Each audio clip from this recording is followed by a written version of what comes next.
In wrestling, sometimes things just don't work out, but when you have the size, the strength, the look that Vince McMahon wants, the airport test you might say, it's hard to see how some of these Goliaths of World Wrestling Entertainment ended up getting pushed as monsters, then flopping harder than my invention for the motorcycle ashtray. This is part 2 of ListMania's biggest monster flops in WWE history.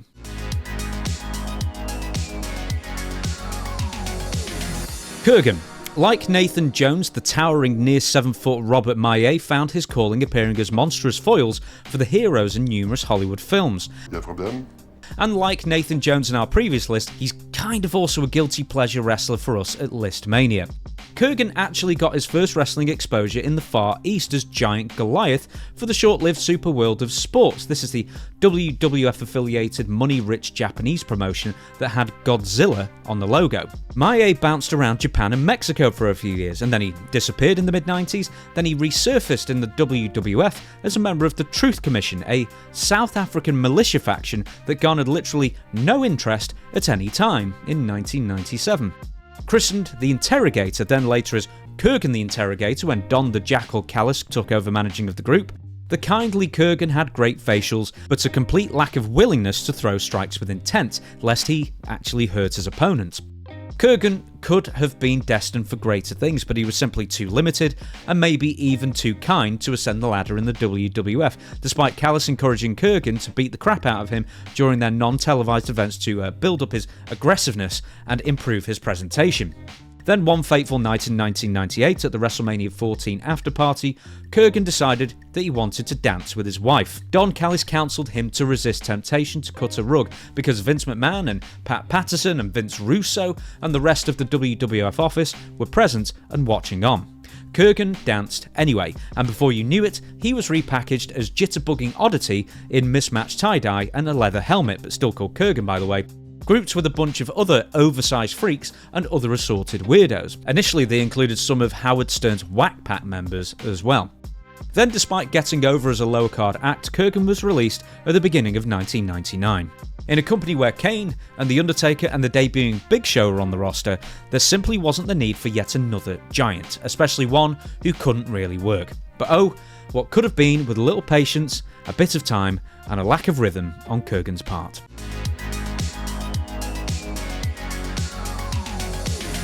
Bill Kazmaier, as in yes, that's Bill Kazmaier, 3 times world's strongest man. He once tried his hand at pro wrestling. In fact, he actually had 2 separate stints in the wrestling business, with the first occurring as a roster member of Stu Hart's then recently revived Stampede Wrestling promotion in 1986.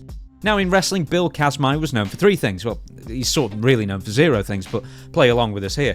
Number 1, he was huge. Number 2, he was constantly being bullied by Brian Pillman. And number 3, he sucked so badly as a wrestler that the WWF took one look at him and passed. This final fact is significant because the WWF's lumbering in-ring standards in '86 were so low that Vince McMahon would offer literally almost anybody a contract if they were sizable enough, regardless of how, let's say, limited they were in the ring. And boy, was Kazmaier limited. So limited that even Stampede Wrestling, he was allowed to do almost nothing to his opponents for fear he'd injure them, or worse, throw some pathetically weak-looking offence. For every Randy Savage and Jake Roberts, there was a greater amount of Outback Jacks and Ted Arcidi stinking up Federation rings in the mid-80s, which you would think would favour Bill's chances of being picked up for a WWF contract. But Bill Kazmaier had one single match for the WWF, wrestling and beating fellow Stampede performer, the unfortunately named Dave Barbie, in late 1986. And of the 2, it was Dave Barbie that received follow-up bookings with the Federation and not the original Big Bill. Kazmaier, as we said before, was straight up inept, as highlighted during his second attempt at making it big in the wrestling business when he was hired by WCW in 1991. The WCW Brain Trust, led by former Pizza Hut executive Jim Herd, gave Kazmaier a literal gargantuan globe to hustle down to ringside, so he literally was carrying the weight of the world upon his back. We suppose that's what they were going for. But not even a pair of star-spangled tights could cover up for the fact that he was a veritable pothole of charisma and was so god-awful as a performer that even the legendary amazing worker Brad Armstrong couldn't squeeze a passable match out of him. Bill and his giant inflatable globe mercifully vanished from WCW and wrestling as a whole within the span of a few months, with Bill finding time to disgrace the New Japan ring one time in January 1992, before putting down Planet Earth and mercifully retiring from pro wrestling for good.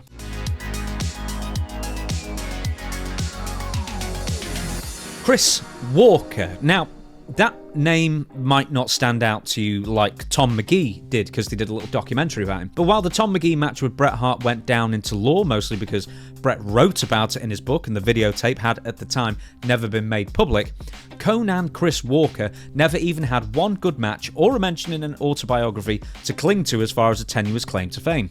Not even a footnote in WWF history, Chris Walker had a great upper body.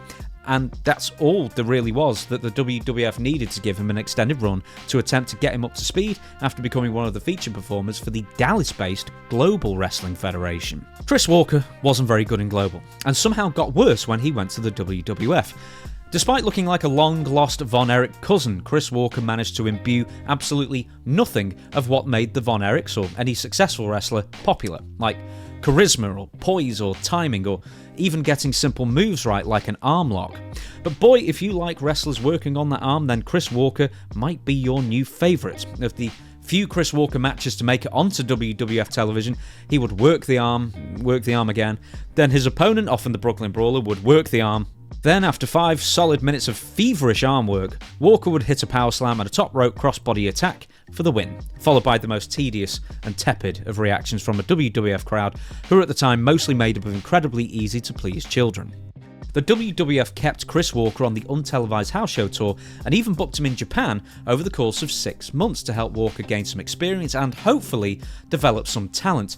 But despite having the upper torso of a WWF superstar, he absolutely couldn't do anything competently whatsoever, least of all connect with the crowd. Vince McMahon cut his losses by feeding Walker to Sid in April of 1992, and shortly after, Conan was shown the door. So as an aside, despite how badly he sucked, Walker was also given matches in WCW, ECW and Smoky Mountain Wrestling in the 1990s, becoming one of the few wrestlers who can say they wrestled in all of these promotions. Every single one of these promotions also saw the mistake they made hiring Chris Walker, then they immediately cut him when they saw him wrestle.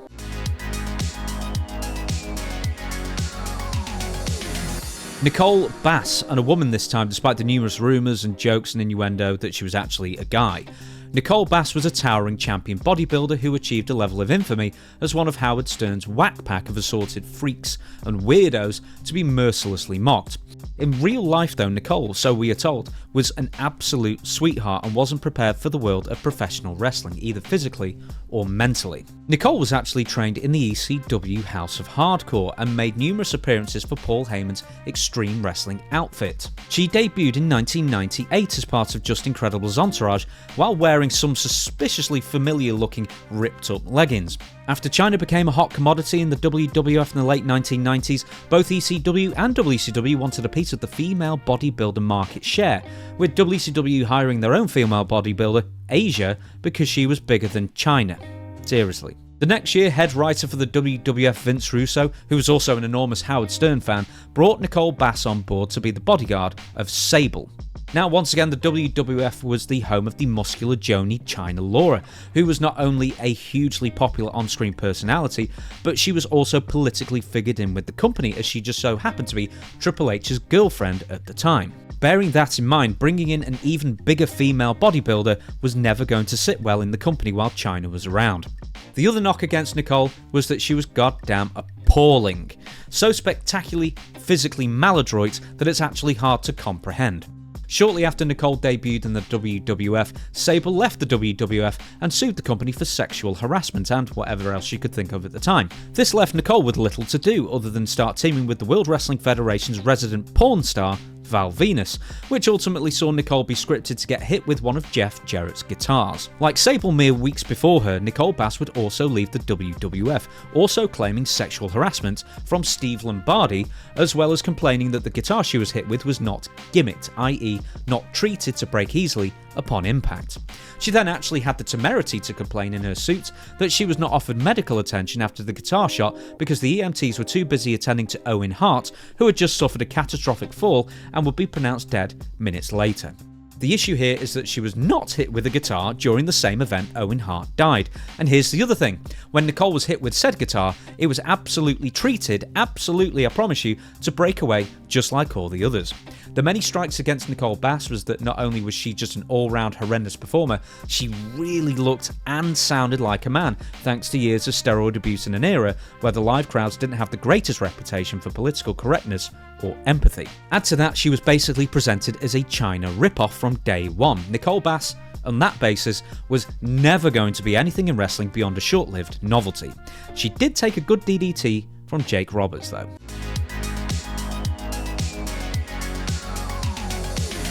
Chris Masters. Now, lest we forget who ran WWE for 40 years, Vince McMahon, above all else, was not only a bodybuilding enthusiast, but he liked his wrestlers to have bodybuilder physiques above all other attributes. Territory, Ohio Valley Wrestling. Firstly, WWE gave Masters essentially the exact same gimmick that Lex Luger debuted within the WWF 12 years earlier, and that was also a total bust back then too. The narcissist for the 2000s, Chris Masters would pose in front of a mirror and love himself too much and be an all-round Luger ripoff.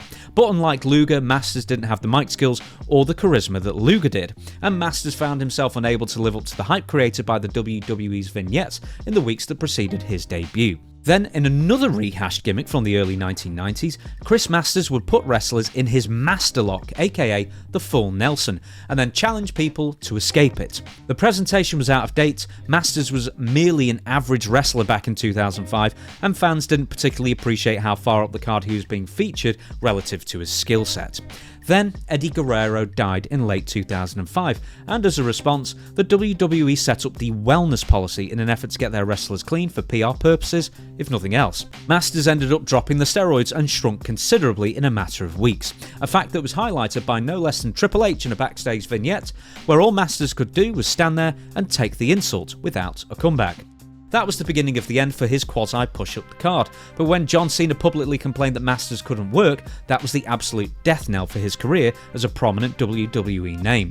Coupled with making powerful enemies in 2007, Bobby Lashley was the first man to break the Master Lock, thereby rendering that long-running angle completely obsolete. That same year, Masters was found to have violated WWE's wellness policy twice due to his painkiller addiction, and he was summarily fired.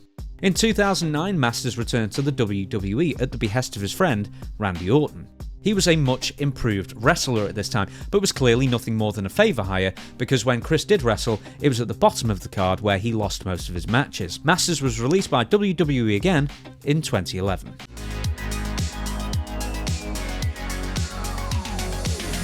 Brodus Clay. Once the bodyguard for Snoop Dogg, Brodus Clay came to prominence, coming second on the third season of the original NXT format, which was kind of like essentially a physical variety game show.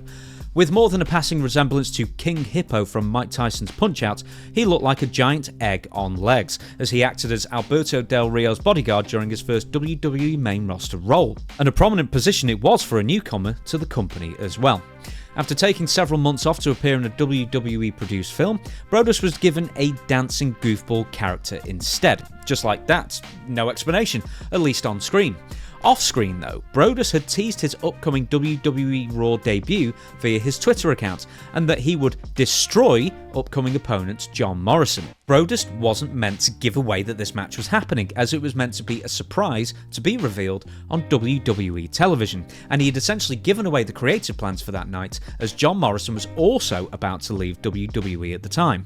Vince McMahon was not happy. That's why Brodus Clay went from being associated with a prospective WWE World Champion to becoming the plus-size version of Ernest the Cat Miller. He even had the Cat's old WWE theme music. Saw Cat steal a kiss from Sable last week.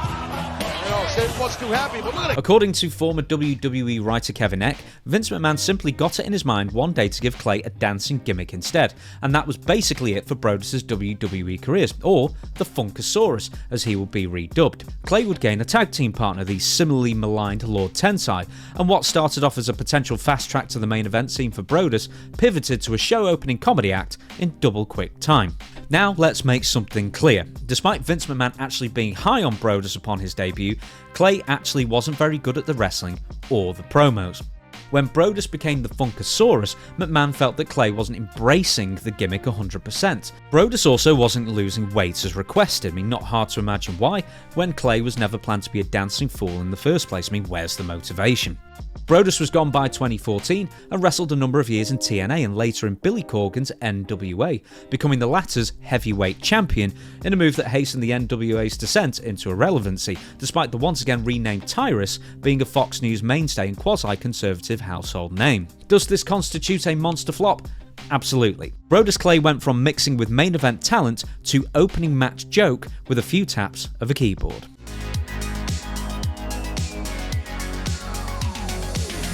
Cain Velasquez. And if you don't think Cain Velasquez qualifies as a monster wrestler, you're clearly not a UFC fan. Former UFC heavyweight champion for years, possibly the most feared fighter in the world, Velasquez was also a lifelong pro wrestling fanatic who harboured ambitions to climb into the squared circle once his MMA career started to wind down. In 2019, Cain had an exceptional first outing for AAA in a 6-man tag team match, and a few months later, Velasquez was signed by WWE and immediately entered into a feud with Brock Lesnar. For those of you who don't know, Cain Velasquez was the man to dethrone Brock Lesnar for the UFC Heavyweight Championship all the way back in 2010. A rematch, even if it was a worked pro wrestling match, was a tantalising prospect for WWE fans, and perhaps maybe some UFC fans as well. A few weeks after rescuing Rey Mysterio from the Beast Incarnate, Cain Velasquez and Brock Lesnar squared off at the WWE Crown Jewel 2019 event in Saudi Arabia, where Cain lost in 2 minutes. And the match, still, in just 2 minutes, still managed to suck ass, with tippy-tappy MMA-style sparring before Brock tapped Cain with a Kimura lock. Then Brock Lesnar beat Cain with a chair and F5'd him after the match, and the absolute domination was complete. Later on, it was revealed that Velasquez had a serious knee injury that required immediate surgery, which at least went some way to explaining why the match was so short and why Cain was so unsteady on his feet. Cain was supposed to return over 2 months later at the Royal Rumble, but he still wasn't medically cleared. By the time COVID rolled round and Planet Earth shut down in March 2020, Cain's name had not been uttered since the 2-minute loss to Brock. In April of 2020, Velasquez was released from his WWE contract, with the company citing budget cutbacks. So basically, WWE spent a lot of money so Brock could get his win back, basically the modern version of WCW paying Ultimate Warrior over $1 million in '98 so Hulk Hogan could finally avenge his loss from WrestleMania 6. There you go, that's Vince McMahon for you, a waste of money.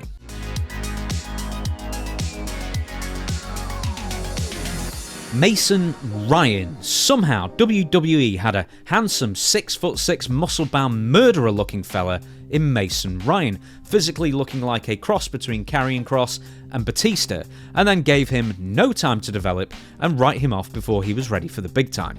A common theme, by the way, with Vince McMahon is that he will blow his wad on big guys with a good look, regardless of whether they are capable of filling the spot they are put in or not. Mason Ryan is a great example of this, but that previous declaration comes with a caveat. Back in 2011, Mason debuted on the main roster, interfering in a WWE Raw match between CM Punk and John Cena. Ryan aligned himself with Punk and accepted a role as the new Nexus's group's enforcer. Then within weeks, Ryan seemed to lose more often than he won. He was punted in the head by Randy Orton, and he was then kept off television for a week. Then when CM Punk disassociated with the new Nexus after the legendary pipe bomb promo, Mason Ryan became an afterthought, lasting just basically over a year on the main roster, we think. Now, make no mistake about it, Mason Ryan might well have been an asset to the WWE main roster, if he was given another few years of seasoning. But, probably not. His WWE matches were really not very good, and a boring moveset and an all-round blah presentation saw Mason sent back down to WWE developmental for another 2 years, before being released without getting so much as another sniff at the main WWE roster because he never improved. Despite WWE's decision to cut Ryan's push early probably being the correct one, WWE did do Mason a solid after his release when they recommended him to Cirque du Soleil in 2016. While Mason didn't have the it factor to last in WWE, he effectively managed to translate his physical skills and presence and remains a Cirque du Soleil performer to this very day.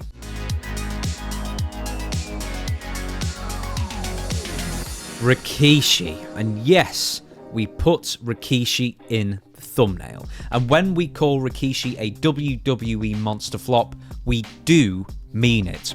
Now, we understand that it's tough to think of Rikishi as a WWE flop, considering just how unbelievably popular he was during this third character reinvention phase after originally transitioning from raw meat-eating Samoan savage. In 1995, Rikishi dropped the raw meat diet and became the anti-drug Make a Difference Fatu, where Rikishi wore a big floppy hat, danced, and told kids not to use drugs. This character was also a total bust, especially after one of his cousins, who was brought into the WWF to feud with Fatu, failed a drug test so spectacularly that the entire storyline and the character was dropped from WWF television. The next attempt at a repackage was Rikishi becoming the Sultan, the masked Middle Eastern mute who couldn't talk because his tongue had been cut out, was originally a gimmick earmarked for Sabu all the way back in 1993. Of course, that hackneyed old 1970s gimmicky nonsense got over like a wet fart in 1996, and in 1998, Rikishi was released from his WWF contract. Nearly 2 years away from the WWF, and Rikishi returned as Rikishi, basically a big fat guy who was proud to be fat, and whose overly revealing trunks cum sumo mawashi highlighted his enormous dimpled derriere. But behind the ridiculous getup was a big man who could not only work, but get himself over in double quick time. Shortly after returning to the WWF in late 1999, Rikishi was paired up with goofy comedy white boy hip-hop team Too Cool. That's Brian Christopher and Scotty Too Hotty. Seemingly overnight, their ridiculous post-match dancing and sunglasses wearing, along with Rikishi's propensity to shove said ginormous stinky arse in people's faces, became one of the WWF's most popular acts. Even more amazing was that at this time, Too Cool were actually still heels. Almost immediately, Rikishi ascended to the semi-main event star status, hanging with the likes of Triple H, The Rock, Kane, Kurt Angle, Big Show, and more. By the end of the year 2000, with Rikishi's character never more over, Stone Cold Steve Austin, the most popular wrestler in WWE history, was making his return after a year-long layoff after neck surgery. That storyline, stretching back to November 1999, was that a car piloted by a mystery assailant had run Steve Austin over, and blonde hair had been found in the driver's side of the car. That's the sum total of evidence we had to go on. Considering that the car was a rental and, might not have been cleaned thoroughly, well, nobody knows how they figured out that Austin's assailant had to be 1, a wrestler, and number 2, be a wrestler who was present backstage at the Survivor Series 99 pay-per-view where the scripted assault occurred. To cut a long story short, Rikishi fessed up almost a year later to the crime in a storyline that made absolutely no sense to anybody. Ultimately, Rikishi did it for The Rock, because the Island Boys weren't getting a fair shake in the WWF, and Steve Austin had to be removed from the equation so The Rock could flourish as the company's top star. But consider this. The Rock at the point of Rikishi's admission was not only a 5-time WWF World Champion, he was the current WWF World Champion. The Rock had also held the WWF title 3 times before Austin had even been put on the shelf, so much for being held down by the white man. Even more laughably, Yokozuna, Rikishi's real-life cousin and proud Samoan in his own right, was also a former WWF champion just 6 years earlier. Did Rikishi forget? Then there's also the Wild Samoans, Peter Maivia, and a host of Polynesians preceding Rikishi that revealed that not only are Samoans given sufficient opportunities in WWE, they are by far the most successful race in wrestling history on average. To his credit, Rikishi didn't want to do the race angle. He didn't want to turn heel and basically started pushing back against the creative team, figuring that somebody with some stroke was trying to derail his incredible ascent into the main event by turning him bad guy and killing off his character's credibility. Rikishi was convinced that entering into a feud with Steve Austin, still the biggest star in the industry, might offset the potential negative reaction with the fans. But when Austin and Rikishi actually wrestled, Austin one-sidedly beat the ever-loving shit out of Rikishi, spelling out to the WWF audience that Rikishi is not, nor will he ever be, on Austin's level. Following the heel turn, Rikishi teamed up with the returning Haku and feuded with Kane and The Undertaker, before a series of injuries saw him miss the majority of 2001. But not before randomly turning babyface again in May by stink-facing Stephanie McMahon. Between creative incompetence and extended absence, the damage was done, and the next big main event star was now a mid-card afterthought. A partial Too Cool reunion with Scotty Too Hotty in 2004 meant little, as the third member, Grandmaster Sexay aka Brian Christopher, had been fired from WWE because of a ruinous drug habit. WWE and Rikishi found out the hard way that they couldn't catch lightning in a bottle twice. A combination of gaining weight and being injury-prone and diminishing returns saw Rikishi put out to pasture by WWE in the summer of 2004. Horrible creative and ascending the WWF ladder at a time when the main event scene was so incredibly stacked with talent made sure that Rikishi would end up not living up to his potential.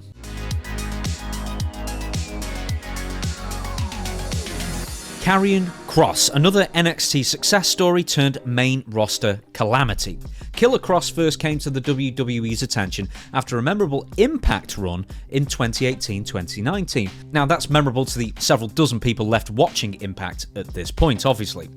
In 2020, the rebaptised Karrion Kross, Killer was a little too on the nose for WWE's family-friendly sponsors, made a huge impact in NXT, being booked as an unstoppable force from the off. WWE also sunk huge resources into an impressive entrance, and his then girlfriend and now wife Scarlett Bordeaux, acting as his valet of course, certainly added to his aura. Vince McMahon fast-tracked Kross to the main WWE roster, but on the WWE main event morning show that a fraction of the WWE audience tuned in for, and that nothing even remotely important ever happened on. Why? Nobody's worked that one out. Karrion Kross would, of course, appear on WWE Raw soon after, but unlike the above monster flop entrants who had actual effort put into their initial appearance, WWE hyped up Kross's live main roster debut via a tweet during the same episode of WWE Raw that was already live on air. To give this character absolutely no chance to get over, Vince McMahon then removed the impactful entrance theatrics and also Scarlett Bordeaux, and also his winning streak. Kross actually lost to Jeff Hardy in what was meant to be a 10-minute match, but due to time constraints, lasted all of 1 minute 40 seconds.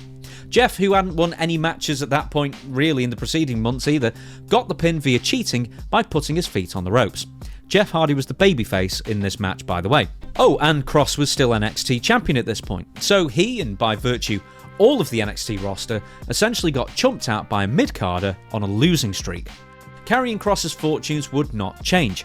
Kross quickly lost to Jeff Hardy some more, quickly lost the NXT title, lost to Keith Lee, who was also brought up from NXT and similarly flopped on the main roster. Then he was repackaged as a kinky gladiator in a Spartacus blood and sand kind of mould before being removed from TV and fired. Kross was given absolutely zero chance to succeed, yet it's still easy to imagine WWE head honcho at the time, Vince McMahon, sat in the back, rubbing his chin and wondering why Karrion Kross just wasn't connecting with the audience, pal. Karrion Kross was rehired though by WWE the next year when Paul Triple H Levesque took over the creative reins. Karrion returned in August 2022 and continued his losing ways. By the end of 2023, Kross was shunted together with a tag team that had also been fired during the COVID budget cuts and later brought back by Triple H, the Authors of Pain, and their manager Paul Ellering.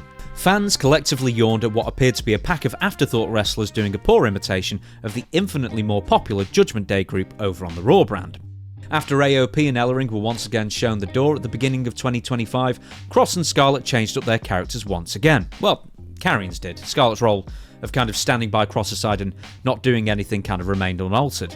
Kross was now a sort of devil on the shoulder of mid-card babyfaces on the Raw brand. He tried to convince both AJ Styles, who he kept yelling Alan at, and Sami Zayn to embrace their dark side and essentially turn heel like he was. Neither did, and both pinned the much larger Kross convincingly, with Sami picking up a decisive win at SummerSlam 2025 in just 8 minutes. Days later, WWE allowed both Karrion and Scarlett's contracts to run out, despite Kross developing a grassroots fan following and selling a lot of merchandise in the process, after posting out-of-character videos on social media that showed off more personality in 1 minute than he'd been allowed to on WWE television in 6 years.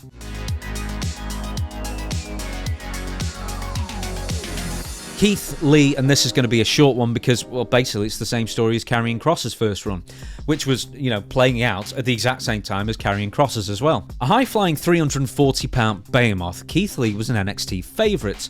He was brought to the WWE's main roster in 2020 and, unlike Karrion Kross, only lost via DQ on his WWE main roster debut before beating Randy Orton a few weeks later, and then working with some major names for the next few months. Unfortunately for Keith Lee, he would contract COVID-19 in early 2021 and ended up sidelined from in-ring action for 5 months in what he termed a fight against death, where he had to deal with heart inflammation.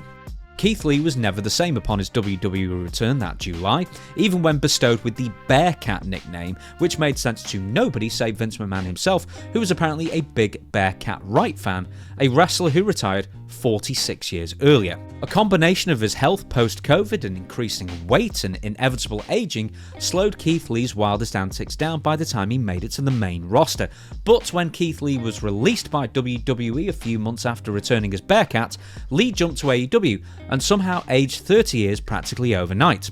Somewhere between a feud with Swerve Strickland that never properly culminated and having to take extended periods of time off for health reasons, Keith Lee hasn't wrestled since late 2023, and what was once a promising career has been derailed by bad booking and even worse health woes. Still, he proclaimed in 2025 that he was simply waiting for Tony Khan to bring him back, but an accidental appearance in the background of a WWE Hall of Fame segment probably didn't endear him too much to AEW either. And that's it, that's part 2 of WWE's biggest monster flops. Please stay tuned for part 3, and we will see you for the next video.